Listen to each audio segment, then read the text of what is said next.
Welcome to Kenton Teaches. Enjoy the video. You start by making sure Opera GX is current and ready. First, open Settings and check About to install updates. This prevents compatibility problems. Once updated, go to the Opera add-ons store and search for the official Install Chrome Extensions add-on, then click Install. Make sure you enable any prompts Opera shows for extension installation. Doing these initial steps now avoids issues later and establishes the bridge that lets Chrome extensions run inside Opera GX. Once the Install Chrome Extensions add-on is active, navigate to the Chrome Web Store in Opera GX. You can search for the extension you want and use the Add to Opera button the add-on provides. Click it and confirm any permission dialogues.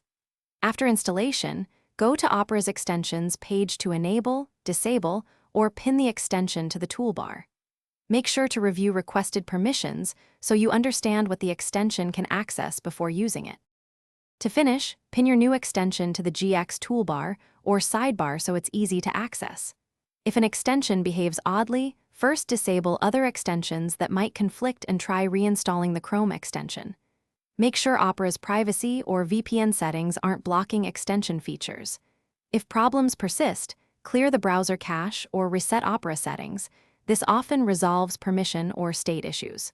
Finally, check for updates to both Opera GX and the extension to keep things stable. Thanks for watching. Please subscribe if this video was helpful.